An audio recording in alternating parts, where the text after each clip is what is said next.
who do you know over the age of 10 eats crunchy nut cornflakes? My sister hoofs them into her before bed, and then she wakes up in the middle of the night to eat as well. And she is stick thin. 3, 2, 1. And we're live for Q&A Tuesday. Welcome, everybody. I am really busy working through all of the new documents for the relaunch of the Sculpted Vegan program in October with our brand spanking new members area and our video library. And I'm working through all of the new bonus PDFs that we offer during the launch. And of course, you know, you have lifetime access to all of the updates in the program. So I hope you'll all enjoy the new video library whenever it is up there and all of the new documents that we are creating. It's all very exciting. Hello, Queen. Once we get to a stage where we are pretty much happy with our level of muscle stroke body, what do we do to maintain rather than build, please? I'm extra interested as I know you are pretty happy with the stage you are at, and as you should be because you are magnificent, she says. Gotta love you guys and all your lovely comments. Look, I'm actually blushing. I actually blush every week doing these Q&As. Okay, so that's actually a really good question, Heather. So I can only answer from personal experience, but I can also throw a wee bit of science in there too. So I can't ever, I'm going to answer personally first, right? I can't ever imagine reaching a stage where I am 100% happy with my body. But maybe that's just me. Maybe I'm just screwed up because truly, you know, whenever I started bodybuilding, I really wanted to have bigger glutes. I wanted to have bigger legs. I wanted to have, you know, like a lovely shape. I wanted to have, you know, lovely wide shoulders, narrow waist, and, you know, lovely wide legs or not wide hips, but, you know, like lovely full glutes and full butt, which is now exactly what I have. But I certainly don't look in the mirror and say, oh yeah, I'm really happy with, you know, the amount of muscle I have in my back, and oh, I'm really happy with my quads, I'm really happy with my glutes. I'm always looking going, yeah, could definitely have a little more glute, could definitely have a little more quad. I think that for me, I am a person who is perpetually, I wouldn't say unhappy or dissatisfied, but I am a person who's always striving for more. So I can't ever imagine being completely 100% happy with what I've got. I always want a little bit more than what I have got. So I'm always striving for more. I'm always lifting heavy. I'm always pushing for more. I'm always trying to increase because I'm always trying to increase muscle mass. Okay, so why is this? Because as you guys know, it takes a massive amount of time to build any decent muscle in the body. Like your body can maybe put on about 0.5 pound of muscle a month, and that kind of in the beginning you can put on more. You could probably put on about 1 pound of muscle a month, right? But that decreases over time as you get older, and it decreases as you become more of an experienced trainer. Your gains kind of plateau and then kind of tail off. Your body really only has the capacity to build so much muscle. For women especially, we don't have enough testosterone to build a huge amount of muscle in the body. Men have a lot of testosterone, which is why they put on muscle quicker and which is why they maintain muscle easier and which is why they get a lot bigger than women. We don't have testosterone, so if you're not going to take anabolic steroids, which I wouldn't recommend, then there's only so much muscle that you can build based on your particular gene pool. Some people have the propensity to put on more muscle than others because of, you know, because of basically their gene pool, and some people obviously will put on less muscle. So I will never stop striving to put on more muscle simply because it takes so long to put on muscle, and the longer you've been training, you know, 3, 4, or 5 years of intensive training, the less muscle you're going to build over time because your body just basically reaches a plateau, and it can get incrementally bigger, but the gains are very, very, very small. The other thing I would say is that you're going to plateau at some point in your weights. So I suppose what I'm saying here is I don't want you to ever try and back off from your training. I want you to always be pushing for more, even if you feel you're happy with the amount of muscle that you have, because at some point your weight selection is going to plateau. It does increase quite a lot in the first year of your training, but then once you're 2 to 3 years into your training, I mean, I have gone from, let me think, I'm trying to think of an exercise, like a small exercise group. So side lateral raises, okay? Dumbbell side lateral raises, both arms together for building the delt, okay? I have increased from 8 kilos in my first, say 7.5 kilos in my first set, and maybe, 10 kilos in my final set of those to now doing 12 kilos in my final set. So in over a year, or maybe in 2 to 3 years of training, I have maybe added 2 kilos to my top set of side lateral raises. That's really not a lot of weight. That's only 4.4 pounds, okay?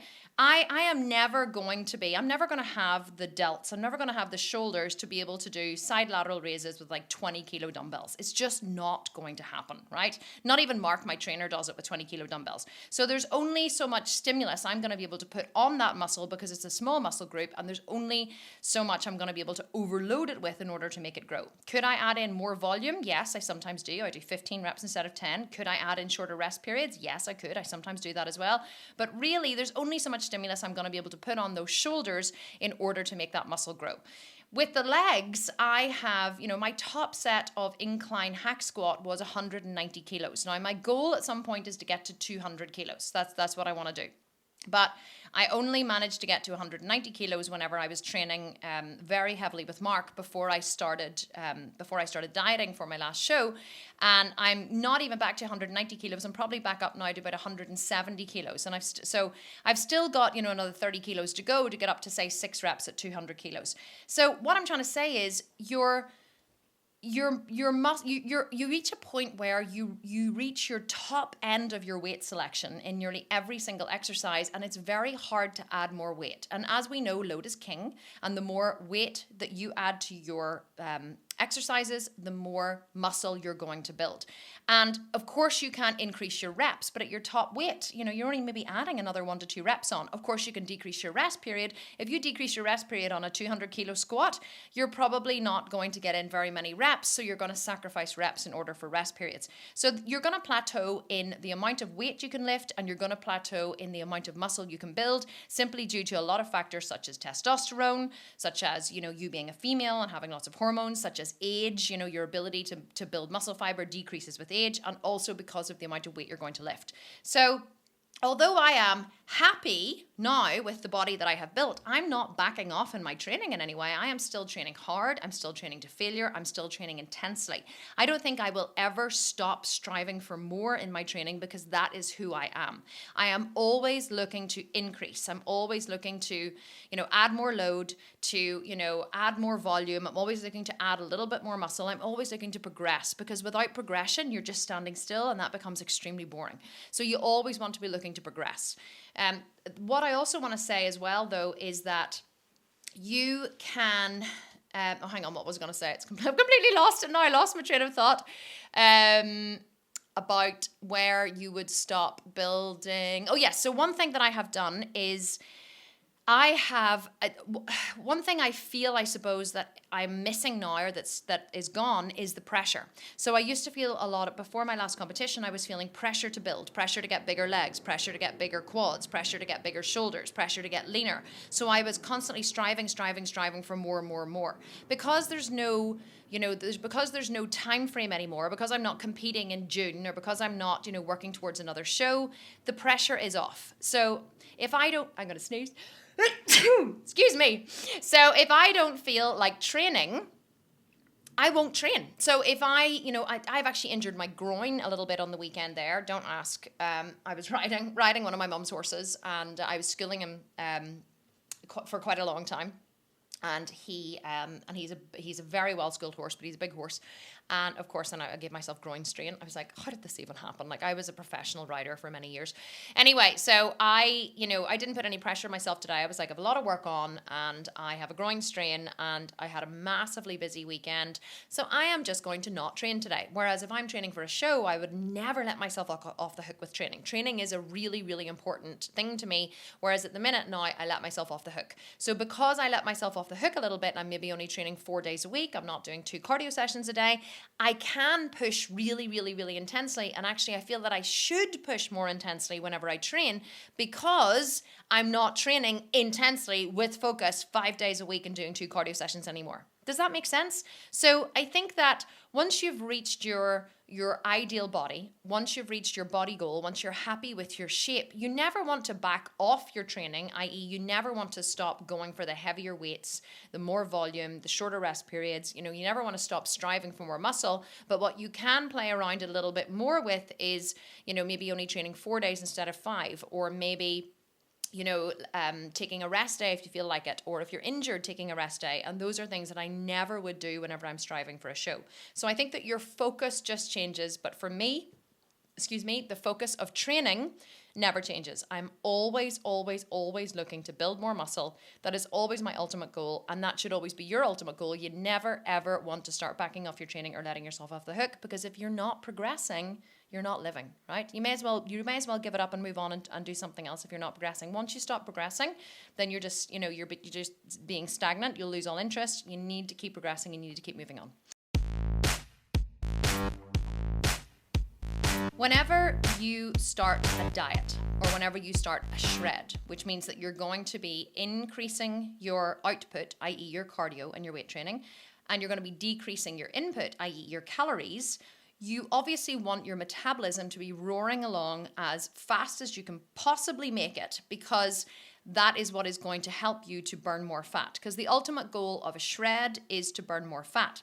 And how we keep the body in fat burning mode and stop the metabolism from down regulating is we gradually decrease our calories at the same time as increasing our cardio. So most people who prep for a show will maybe start in, say, 30 minutes of cardio per day, and they will, increase by, say, 5 minutes every week until they're going, 30 minutes, then 35, then 40, 45, 50, 55, and they'll go up to 60 minutes. And then after that, they'll start to add in a second cardio session if they need to accelerate their fat loss. At the same time as doing this, they're maybe dropping from, say, 3,000 calories to 2,900, 2,800, 27, 26, 25, 24. So you're dropping your calories at the same time as increasing your cardio, which keeps your fat loss very steady and consistent, stops your metabolism from down regulating, because you're constantly changing, you're not staying the same. It's not like you dropped your calories drastically, which would make your metabolism down regulate, which would actually stagnate your process in the long term.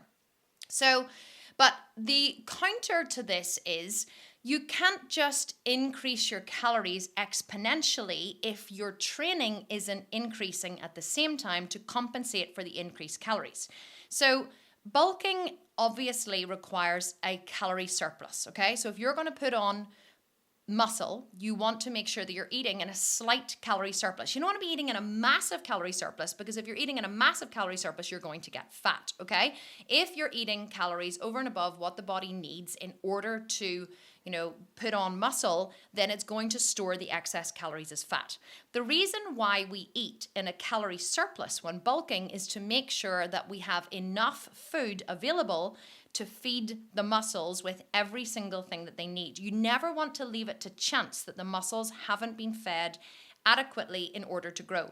Food is nature's natural anabolic. Many people don't know this. Food is what causes the muscle fibers to build and repair and grow. So if you are giving yourself enough food that you are starting to put on a little bit of body fat, it means that you can be assured that your muscles are getting everything they need. However, the caveat to this is, if you are not pushing your muscles intensely, if you're not pushing them to maximum failure, if you're not progressively overloading them every week and hitting them hard in the gym, increasing your calories is going to be absolutely pointless, because all you're going to be doing is causing yourself to put on more body fat. Your training intensity needs to increase at the same rate as your food. If your training intensity is down here and you whack your foot up to here, you're just going to get fat. There's really no other way, there's really no other way about it. So it's very hard for me to say whether someone should increase their calories or not if I don't see your training intensity. If you came to me and said, I'm trying to train as much as I can, I'm training in hotel gyms, and sometimes I have the equipment and sometimes I don't, my answer would be, don't increase your calories. If you can't guarantee that you're going to be training in the same kind of gym with the same equipment, increasing your intensity, increasing your load, doing the same exercise patterns again and again and again, then I would definitely not advise anyone to increase their calories, because they can't increase their intensity to match their caloric intake. Does that make sense? So if in order for the muscles to grow, the reason why this program is created the way it is, you need to have this, you need to be doing the same exercises every single week in the same order on the same machines. Why? Because then your body creates a pattern of movement, a nervous system pattern of movement, kind of like driving a car, where you don't think about the exercise anymore. You're not thinking about where to place your feet. You're not thinking about your hips. You're not thinking about your hands. You know the machine inside out and back to front. So you can just concentrate fully on adding more load because it's not a strange or new movement pattern. If you're moving around gyms and hotels, I would imagine that the equipment is going to change. You're not going to be using the same equipment every week. So therefore, you're not going to have the benefit of that that nervous system pattern of movement, which means that you're going to be constantly guessing every week, what is the weight? What am I doing? You know, so you may feel like you're working hard, and you probably will be, but you probably won't be working to maximum capacity that you could if you were training in the same gym. So case in point, my husband and I yesterday went to train at our local gym, David Lloyd, and I sometimes when we train together, I will do his, training program, whatever he's doing. So I don't mind. So our first exercise was Smith bench presses. Now, we have done the Smith bench press. I've trained with him now, chest and triceps on a Monday for a few weeks in a row. Maybe this is our 4th week. So I don't normally ever do bench presses on the Smith, but so the first week we did it, I wasn't sure of what my top weight was. I had 30 on. I was like, oh no, I need to do another set, put 40 on. Oh, that still wasn't heavy enough. I got to 10 reps, had to put 50 on, but then at 50, I only got, 6 reps and I needed him to spot me. So it's taken me a few weeks to work out what my weights are to be able to hit failure. So yesterday I was like, yep, I'll warm up with the bar. I'll go to 30, then 40, then 50, and that's my sets done.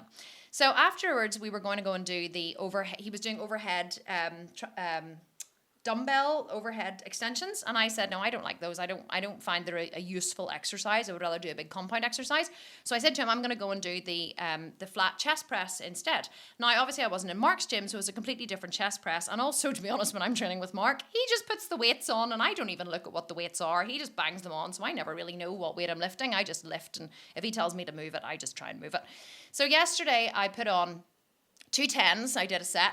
So then I threw on another 2 10s and I did another set. And then I was like, okay, I wonder what my top set is. So I thought probably I would say it's maybe 25 each side, which is 50 in total. That's probably my top set. So I put on another 2 5s and I said to my husband, can you spot me? So he came over and I started to move and I was like, oh no, this is too light. This isn't my top set. So I did 10 reps. He didn't need to spot me. And I said, oh, I needed to do another set. It wasn't heavy enough. And he said, that's why I write down my weights every week so I know what I did the week before. And I said to him, yeah, but I don't normally ever do this machine. So I couldn't honestly tell you what my top weight is. And he said, oh yeah, I never thought of that. So I put on another 5 kilos each side, which was then 35 kilos each side. And I did, 10 reps and he spotted me in the final 4. Now, so I couldn't have known what my top weight was on that machine because I never normally did that machine. Now, I was able to put on more weight and do an extra set, but that's what you're up against every week whenever you're training in different gyms, whenever you're not remaining consistent on the same machines and the same exercises. You don't know what your top set is, and a lot of it tends to be guesswork, and I hate it whenever I've done a top set. I've done maybe 4 sets of an exercise, and I go, damn, I know I could have gone heavier. But you've always got that fear in the back of your mind of, you get nervous. Oh, should I do like 22 dumbbells or should I, you always have this slight fear because you always have this thought in the back of your mind of, will I be able to lift this? That's what goes on with me. And I get nervous and I get like, your body starts to release cortisol and I don't know whether it happens to you or not, but it does happen to me whenever I go to a new weight with a new exercise. I'm always nervous as to whether or not I can lift it. But when I'm going to the same machines with the same weights, with the same exercises, I just whack the weight on and I just go because I know that I can do it. And and the only thing that I'm slightly nervous about is, if I add an extra kilo or an extra couple of kilos to the machine, am I going to be able to do this new weight? So that's the difference between changing your weights every week and not. So it's a very roundabout way of saying if you are going to increase your calories, you need to be increasing your intensity at the same time. It is vitally important. There is no point whatsoever in increasing your calories if you are not consequently increasing your intensity at the same time. Otherwise, you're just going to get fat and it's just going to be harder for you to shred in phase 6. So you need to really have a massive amount of personal honesty as to if you are pushing really hard and really to failure. And if you are, then you can start increasing your calories. How do you know if you're increasing your calories too much? You'll get too fat. I mean, a little bit of body fat, a little bit of fluff is normal before a shred, but not like massive amounts of body fat. And if you're already overweight or you're already carrying more weight than you would like, then I definitely would not be increasing your calories, because the more body fat you put on, the harder it's going to be to lose it. So I would really work in this program in trying to decrease your body fat over the year, as well as putting on muscle, just riding that sweet spot of calories and cardio in order to lose the body fat, because it's going to be much easier to lose it in phase 6. A lot of people have moved into phase 6, and it's a fault of mine because I haven't been strict enough during the year with them. They've moved into phase 6 carrying a lot of body fat and be like, oh, I'm just going to shred it all off in phase 6, expecting that after 12 to 16 weeks, they're going to be, they're going to look like Cindy Crawford. And really they're not. Like if you're over 30% body fat, you're going to have to work your ass off in phase 6 to lose that body fat. If you're over 35%, it's probably going to take you 6 months of grind, of grueling grind, of hunger, starvation, of being grumpy, of working your ass off. It's going to be brutal for you. It's not going to be like, oh yeah, I'm just going to decrease my calories and increase my cardio and all this fat's just going to magically shred off. It's not. It's going to take 6 months to a year. Some of our phase 6ers have been shredding for up to a year now, and they're still not there. So you don't underestimate how long it's going to take to lose the body fat. If you have over 30% body fat, I would say if you have over 25% body fat when you start this program, you should be working on decreasing that body fat while you increase muscle. I would not be whacking up your calories, and like, oh yeah, I'm bulking. No, you're not. You're just getting fat. Like, reduce the body fat so that you're not entering phase 6 and making it harder on yourself than you need to. Warm-up sets versus going to failure. Is there a way to know how much weight to add in subsequent sets to hit failure? Example, incline leg press. I kept adding 90 pounds each set until I hit 545 pounds on my 6th set, and I still got 8 reps. I've obviously not been starting high enough or not adding enough weight each set. Is there a general rule of thumb? I know I should have figured this out long before the middle of phase 2, and it explains my slow progress. It's actually a really good question. How much weight should you start with? I wonder, I'm going to write that down because we're making the video library at the minute, and I think that could be something that we could add in. So if you're doing 6 sets of something and you're only hitting, now if you hit 8 reps on your 6th set, right, then you did hit failure, okay?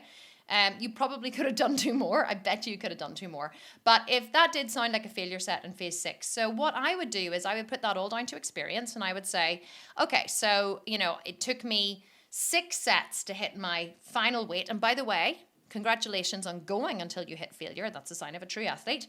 What I would do is next time I did a set of leg presses, I would either start at my starting weight and then on my 2nd set, jump to the weight that was my 4th set last week. Does that make sense? So you want to do like a good warm-up set, or maybe add a little bit of extra. It's okay, hang on, let me break this down. Okay, so you did 6 sets, okay? So next week, I would start with whatever weight you started on your 2nd set, I would have that as your 1st set, okay? Then whatever weight you did on your 4th set, I would have that as your 2nd set weight. Then whatever weight you did on your 5th set, that would be your 3rd set. And whatever weight you did on your 6th set, that would be your 4th set. Does that make sense? So you just need to jump quicker. It's hard to know what weight to start on, but I would always overestimate rather than underestimate. I mean, like say you add, a little more weight on than you feel comfortable with. Well, just move it and sure, just put it down to experience and just do 3 sets instead of 4 potentially. You never, you always want to slightly overestimate than slightly underestimate, because you can always back off. But if you are adding weight, then you're going to have to keep doing extra sets like you were. So you did 6 sets instead of 4. So definitely don't sell yourself short is what I would say. Just to give you an example, if there's exercises that I know I like, for example, that would hurt my back. So say dumbbell deadlifts, right?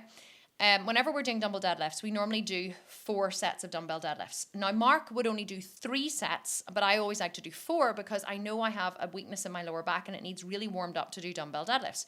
So he would say to me, well, what about we do, 35, 45, 55 kilos in each hand. And I used to go, I used to pick up the 35s. And then the first set, I was like, this is like, I really felt like it was hard in my first set. What I realized was if I do 4 sets and I do my first set with 20 kilos in each hand, I can warm up my back really, really well. So when I pick up the 35s in my next set, my back is warm and the 35 actually feels light. The 35 doesn't feel heavy at all simply because I've already warmed up my back really, really well with the first set of 20. So if it's an exercise you need a bit more warming up in, definitely add in an extra set and do your first set really quite light just to get the muscles warm. Leg press, for example, incline leg press, that does tend sometimes to hurt my back a little. Not hurt it, but I really need to get, my knees in close and really need to warm up. So I will always do my first set in incline leg press very, very, very light, just to warm up the muscles, just to get everything flowing. And then I'll go into a heavier set and then a heavier set and then a heavier set. So you want to really make sure that you are adding, do your first warm up set and then get some weight on that bar and, challenge yourself. Don't hold back in the weights. If you're doing 6 sets to reach failure, you're doing too many. You definitely need to be a little more aggressive with your weight selection all the way through. Hi Queen says, my body composition is changing as evidenced by my pictures, but I'm starting to wonder if I'm doing something wrong. I haven't gained any weight and I'm well over my bulking calories, 2,800 plus calories at the moment in phase 3 with no cardio. Is this normal? Is it possible to put on muscle and not gain weight? Do I just need to eat more? Or am I focused on the wrong measurement altogether? So really good question, Marie. See, whenever I read this, the first thing I thought was my sister, right? So I'm going to tell you about my sister. So my sister, my middle sister, Carrie, has such a fast metabolism that quite often she has to wake up in the middle of the night to eat, because she's so incredibly starving that she can't go back to sleep. Whenever we were younger, Carrie used to be so skinny. Like her body just burns fat, just her metabolism roars along naturally because that's just who she is. She's a very, very fast metabolism. Carrie posts pictures on her Instagram every day and she makes me sick because her breakfast consists of like a massive smoothie. She's very, very healthy, but an enormous smoothie with every kind of banana and fruit and nuts and protein powder and porridge. And then an hour later, she'll be posting pictures of, she's not vegan, she'll be posting pictures of like, chocolate croissants and, milky coffees and, pecan pastries. And then for lunch, she'll be posting all of these pictures of these enormous lunches and then, toast with chocolate spread in the middle of the afternoon and then massive pasta dishes for dinner and then she eats crunchy nut cornflakes. Like, who do you know over the age of 10 eats crunchy nut cornflakes? My sister hoofs them into her before bed and then she wakes up in the middle of the night to eat as well. And she is stick thin, okay? Stick thin. Well, she's not stick thin. I'm going to show you a picture of her. I actually posted a picture on my Instagram recently. She was in my garden. And everybody said she looked like Jennifer Aniston. So this is her here. So this is my sister, Carrie, right? So that's me. We were joking around. Like, this is Carrie. And you can see, like, she's got abs, right? So anyway, Carrie is very, very, very lean. And she has a metabolism that is literally like a horse.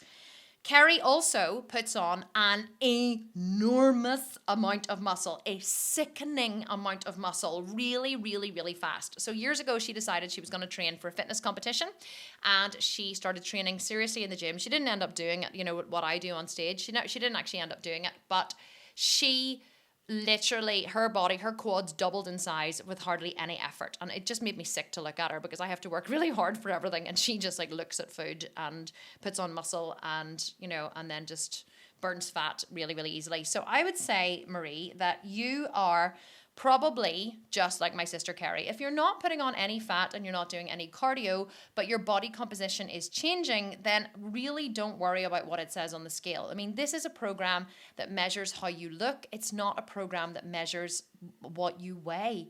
Whenever you get into bodybuilding, bodybuilding is a sport of aesthetics, okay? Many women are focused on the wrong measurement. We have been taught for many, many years to focus on the scale. Now, I know that you know this already, but it is worth saying. We are focused on the scale. If we weigh a certain amount, then we're going to be happy, and it means that we are great and we're successful. And if we don't weigh a certain amount, then we're not. I remember reading a story recently about an amputee, right? She was talking about, she was in a car accident, she had to get her leg amputated. And she lost something like, her leg weighed like 8 kilos or something, okay?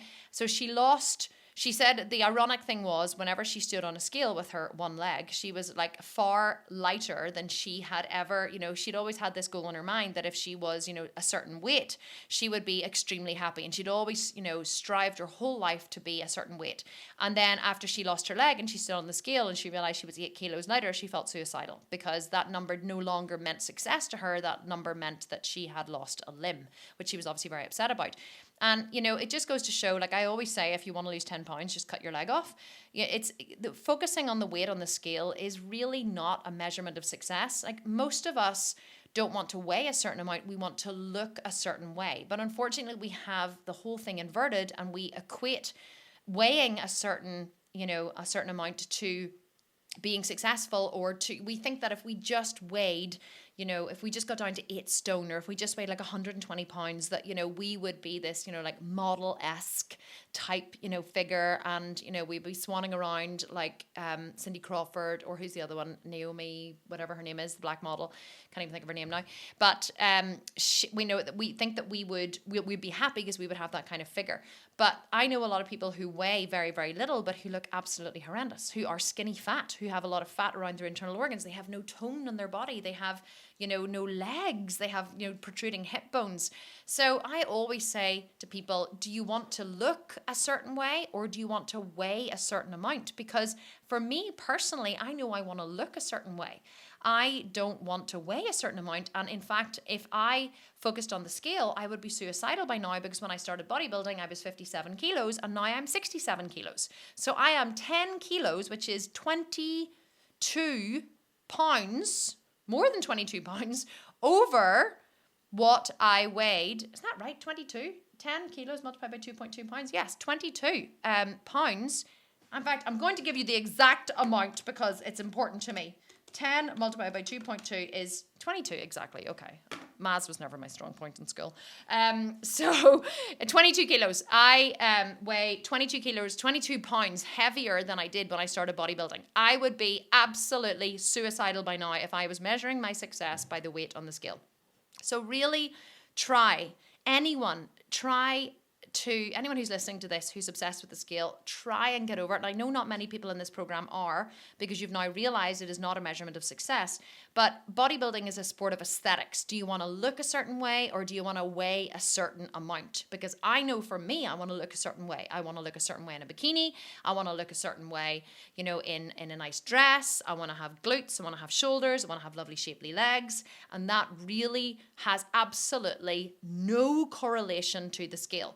I understand how people get it inverted, because if you're very, very heavy, then losing a lot of body fat, i.e. your weight goes down on the scale, will obviously mean that you will look better perceptionally, maybe to yourself. Some people like a heavier girl, that's great. But if you want to be lighter, I can see how that you could become focused on the scale as a unit of measurement. But there reaches a point, which is usually the point that we're all striving to in this program, there reaches a point where the scale becomes obsolete, because it doesn't anymore give you a true indication of progress. Because as you gain muscle, as you burn fat, as your body composition changes, the scale just becomes irrelevant. So try not to focus on the scale. Try to, see it for what it is. It's just a unit of measurement. It really doesn't mean anything. It doesn't mean you're not putting on muscle. If you can see you're putting on muscle in the mirror, then that's perfect. Maybe, if you don't feel you're putting on enough muscle, you could eat a little more. But rather than eating a little more, I would say train a little more intensely, because as you train more intensely, your body will signal for more food. And that's usually a good way to indicate if you've upped your training intensity, is if you're actually signaling for more food. So that's what I would recommend that you do. But otherwise, please do not worry about it, and please do not focus on the scale as a unit of measurement, because the sad step is not useful in any way. So realistically, can I remain at the 10% deficit? I'm not starving all the time, but I do have the occasional refeed. I just want to make sure I'm not depriving muscle growth by staying at a deficit for too long. Thank you. Okay, Dawn, really good question. So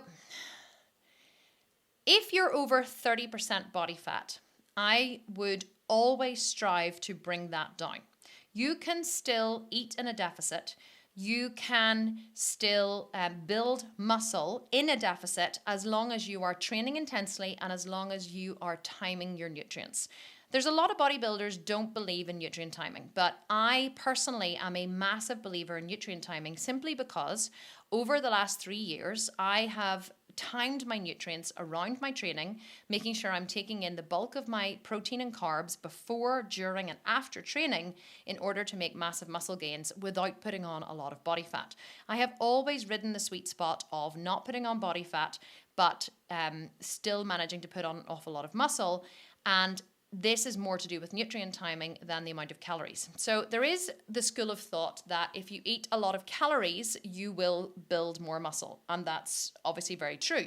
But in my experience, it's not just the eating of the calories that causes you to put on more muscle. It's making sure that your nutrients are timed correctly. Why is this so? Well, whenever you are training, your body has an immediate requirement for muscle glycogen to fuel your workouts. And also, as soon as you have fueled your workouts, or as soon as you have, trained your muscles are now depleted of glycogen, and your body wants to fill those muscles with glycogen once more. The first thing that your body does with any nutrients that come in is it replenishes the liver with glycogen and it replenishes muscle stores with glycogen, okay? That's the only thing that your body uses the food that you eat for. If your body has an immediate need for glycogen in the liver or glycogen in the muscles, they get filled up immediately and the rest gets put into fat store for later. So sometimes you may be depleted of muscle glycogen if you're training a certain group, so your body will call on fat stores for energy. But the first thing your body wants to do when your muscles are depleted of glycogen is to fill them back up again. Why? Well, just in case it needs them in future. If there was some kind of, emergency where you had to fight a tiger or run from a bear, your body wants to make sure that it has everything it needs immediately now in order to cope with life. So whenever you train your muscles and you are depleting them of glycogen, your body wants to refill those stores immediately. If you eat protein and carbohydrates and amino acids, your supplements, directly after training, but you can actually have them before and during training if you want, then the first thing your body is going to do with that nutrition or with that food, with those calories, is fill up your glycogen stores. So what I always aim to do is eat and what I've started to do now, because I train in the morning, is I will make up a protein shake with 50 grams of protein, and I will put a scoop or 2 scoops of Vitargo in there, depending on whether I'm training legs or not. If it's upper body, it's 1 scoop. If it's lower body, it's 2 scoops of Vitargo, a high molecular weight carbohydrate, and I will put that into my shake, and I will drink half of it on the way to the gym, and I will drink half of it on the way home from the gym. The reason for this is because I'm not eating breakfast before I train, because I'm training reasonably early in the morning for me. So the food, if I had oatmeal for breakfast, it wouldn't have digested quickly enough in order to fill my muscles with glycogen after I'd slept all night and my muscles were fasted. So the carbohydrate in the form of Vitargo gets absorbed through the wall of the small intestine directly into the bloodstream and fed into the muscles for energy. So my muscles have energy to lift the weights, and then immediately after I finish training, my muscles are hungry. The GLUT4 receptors on the surface of the muscle cell are open because you've been training and they've been getting a constant supply of blood and nutrients, and they are ready to receive the protein and Vitargo that I'm taking in directly post-training. So it's a really important time for you to eat a lot of calories to fuel the muscle. If you did that, right, and you hardly ate anything for the rest of the day, your muscles would still grow. So why would they still grow? Because you're giving your muscles everything they need around training. The only time your body will start to break down muscle stores as energy is if your metabolism slows into starvation mode, or if there's not enough, if your body's releasing cortisol, if your adrenaline starts to rush and your body starts to release cortisol, it will slow down fat burning and it will start to burn off muscle tissue, break it down into amino acids and use it as energy. If you eat little and often throughout the day, which I do, I have my protein shake before the gym, I have the rest of it after the gym, I have a lunch which is calorifically light but nutritionally dense. I have like the soy chicken sauteed with chili and coriander and some turmeric and just a big salad on the side.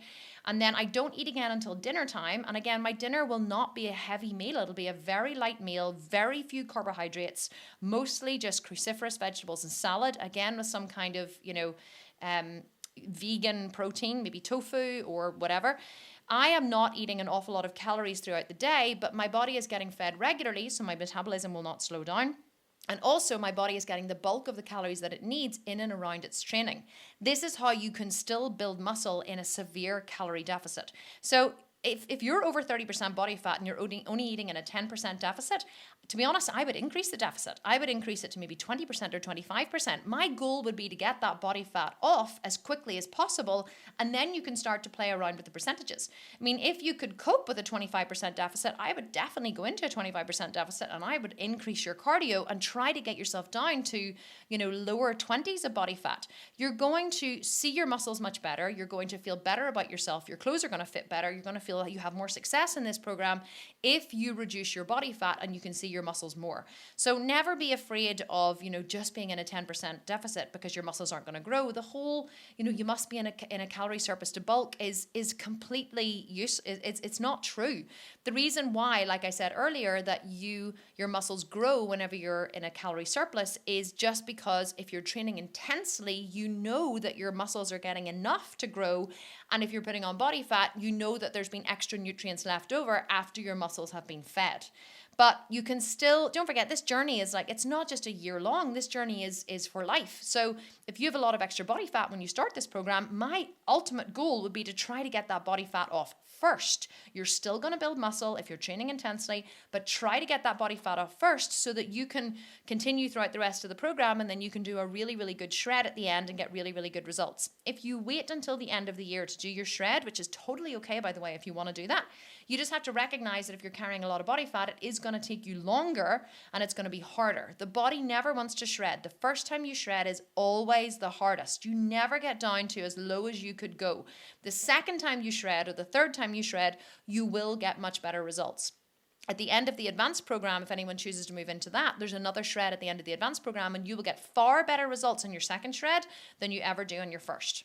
So don't be afraid of eating in a calorie deficit. Don't be worrying like if you're in 10% and you need to increase, you're not. What causes your muscles to grow is increasing training intensity, not increasing cardio. And that is a really, really good distinction to make. And that is something I really want to hammer home for everybody in this program. It's not calorie surplus that causes muscle to grow. It's training intensity that causes muscle to grow.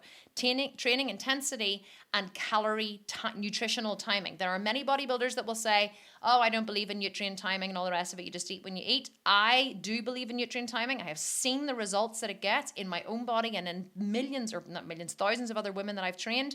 I do believe in it, and I do think that it's a very, very good way for women, especially with slower metabolisms who don't build muscle as quickly, to maximize their fat loss and maximize their muscle gains over a longer period of time. Hey, smoking hot queen! I am now at 3,000 calories a day, but at least half of them are coming from shakes because I just can't force anything down my throat that has to be chewed. Is there a point at which I need to wean myself away from the shakes and work on gradually chewing and digesting food? I guess I'm thinking more in terms of the thermogenic effect of digestion, etc. Or is it totally fine for me to drink more than half my calories every day as long as I am just getting them in? Thanks for the impending Mama Kim Smackdown coming my way. So Vanessa, this is a really easy question to answer, right? It doesn't honestly matter where your nutrition is coming from as long as you're getting it in there. I think that you're running around with 2 young kids. I think, you're busy, you're trying to meal prep, you're trying to fit in training, you're making awesome progress. So if it ain't broken, don't fix it. I think that many women, myself included, have the tendency to overthink things. And when everything's working really well and everything's going exactly the way it should, then we start worrying that maybe we're doing something wrong or something needs to change. And then we start getting all, crazy about it. When really, if it ain't broken, don't fix it. That is always my motto. Stace, our community manager, was asking me advice yesterday about something. And I said, Stace, truly, just tell her, if it ain't broke, don't fix it. Just keep going the way you are and don't look for problems where there are none. I would drink 2 protein shakes a day. I drink my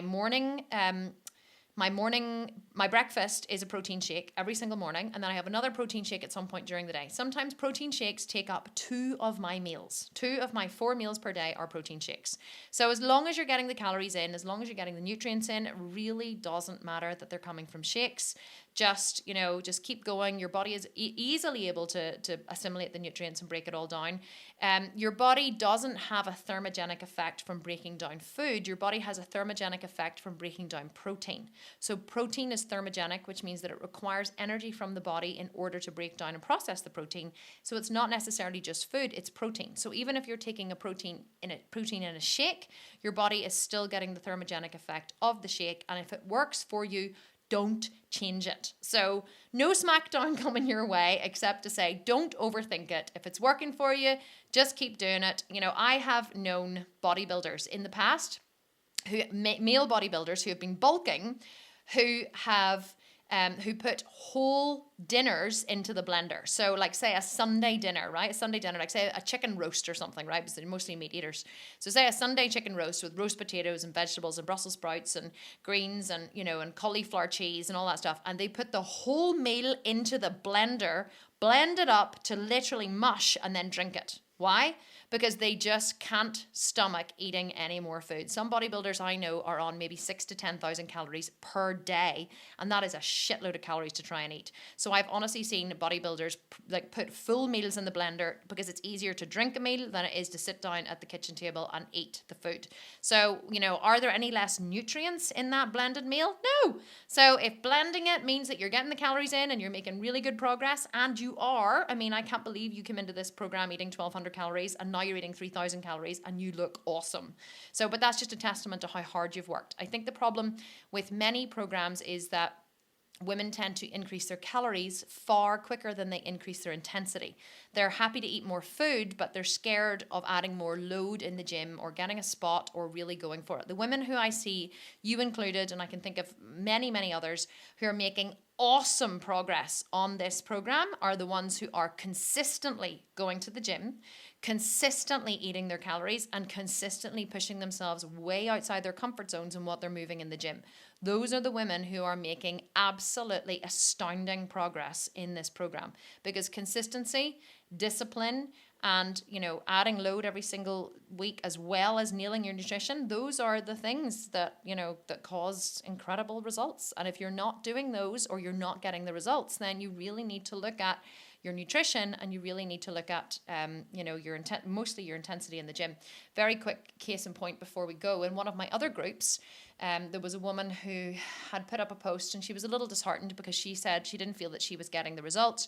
She'd been in the program 4 weeks, and she was like, I just don't feel like I'm getting the results, and and loads of other people are getting really good results, and I just don't seem to be able to.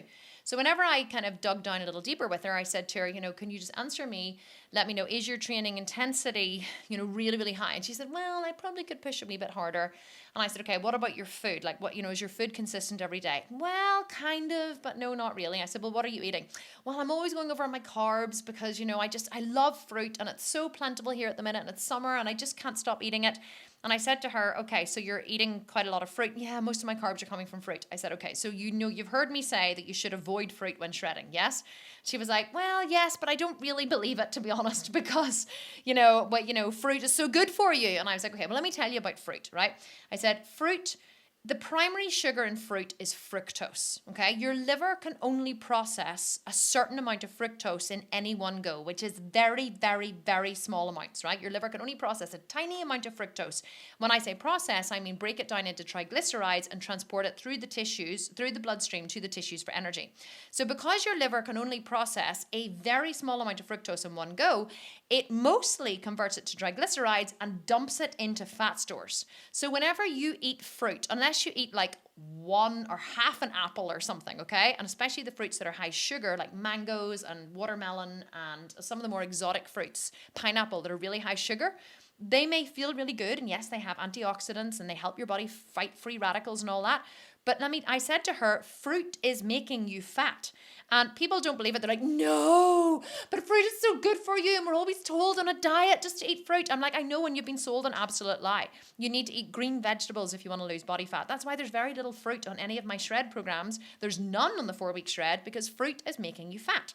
And I'm not saying you're eating a lot of fruit, but what I want to say is the people who aren't getting the point I'm making is the people who aren't getting the results are the ones who are on the surface sticking to the program, but whenever you dig a little deeper, they're not really sticking to the program. You know, they're eating a lot of fruit, and the fructose is literally getting converted to triglycerides and stored as fat. So yes, she's eating carbohydrates, but she's not eating carbohydrates from green cruciferous vegetables, legumes, and beans and lentils, which is what we recommend because they have a very slow drip of energy. She's eating carbohydrates from a lot of exotic fruits, and unfortunately, those are just getting stored as fat, whereas the other carbohydrates that she would be eating from, say, green cruciferous vegetables would not be being stored as fat. They would be being used as energy throughout the day. So all carbohydrates are not created equal, and all calories are not created equal. So I suppose I'm directing this more at people who aren't getting progress on this, on this program, or they're a little like, oh, I'm definitely not seeing the progress that I should. If you're not seeing the progress that you should, it's usually because something is broken. Either you're not lifting intensely enough, or you're cheating on your diet, or you're eating the wrong kind of calories. And, and whenever I recommend that you should do something or eat a certain way, and I say eat the same foods day in, day out, lift intensely day in, day out, go to the gym 5 days a week, have discipline, do your cardio.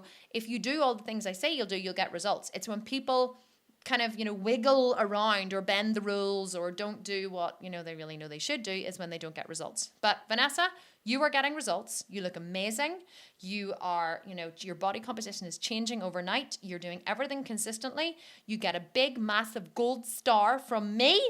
And I don't think you should change a thing. If it ain't broke, don't fix it. Just keep it exactly the way it is. And anyone listening to this who isn't getting results, it's usually because you're not, I don't want to say you're cheating on some element. Cheating implies that you're doing something intentionally, or that you are being dishonest in some way. It could just be that you're lacking in data, but a lot of people don't realize just how intensely they need to lift. They don't realize just how consistent they need to keep their food, and they're eating things like too much fruit, which is causing the body to hold on to a lot of body fat, which is actually, which is hindering their results. So if you want to lose body fat, eat the same food every day. Always hit your protein goals, and let all of your carbohydrates come from beans, lentils, and cruciferous vegetables.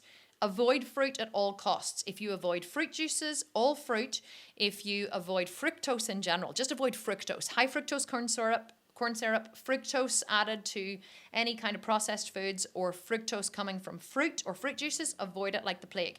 Avoid white starchy carbs, and instead eat beans, lentils, legumes, and cruciferous vegetables. And avoid, basically anything that was white is white or could be white. That's the kind of my general rule for losing body fat. And eat the same meals consistently every single day. Eat 30 grams of protein within 30 minutes of waking up. And if you do those things consistently, those 4 things, I'm going to run through them again, okay? To lose body fat, eat 30 grams of protein within 30 minutes of waking up. Avoid all white starchy carbs, okay? Anything that is white, was white, or could be white. Avoid it like the plague, except for Targo before and after training. Avoid all fruit and fruit juices as much as you can. And now I've forgotten the 4th one. Like, there was definitely a 4th one in there. And I can't remember what it is. But anyway, do those 3 things. I think I actually lumped the carbohydrate ones into 2 points. So avoid all white starchy carbs, avoid all fruit and fruit juices, and eat 30 grams of protein within 30 minutes of waking up, and you will drop fat like you never have before, but still build muscle and get amazing results. Okay, guys, that is it for Q&A Tuesday. Let me just run through the comments for the last minute. Vanessa saying Kim is the best. You're so funny. And Sheena's saying, as I place a banana in my shake. Well, I will put a banana in my shake some mornings as well, for training. I would never put a banana in my shake if I'm not going training. That's just me personally. I don't want the carbs I don't want the extra carbs, and it's funny, Gareth, our chef, made me my lunch today and he brought it up, and he made like a ranch dressing with like soaked and blended cashew nuts, and I was eating it and I was like, oh, this is really delicious, but I thought that these are definitely nuts. So I said to him afterwards, was that almond pulp, for making almond milk? And he said, no, they were cashew nuts. And I was like, it was really lovely, but can you not add them to my salad? He was like, you don't want the cashew nuts? I was like, well, I don't want the calories from the fat. And he was like, oh my God, you're so funny. So I'm always trying to minimize my calories. Like if I can eat that meal and not add any extra calories to it, that's what I'm going to do. Like I'm always saying, what's the bare minimum I can have in this meal? Like if I can have protein in the morning, so 50 grams of protein, and all I put in my protein is my leucine, glutamine, and creatine. That's it. Unless I'm going to the gym and then I'll put Vitargo in. But my protein shake consists of 50 grams of protein with water and ice. That's it. That's my breakfast. There's nothing else added to it.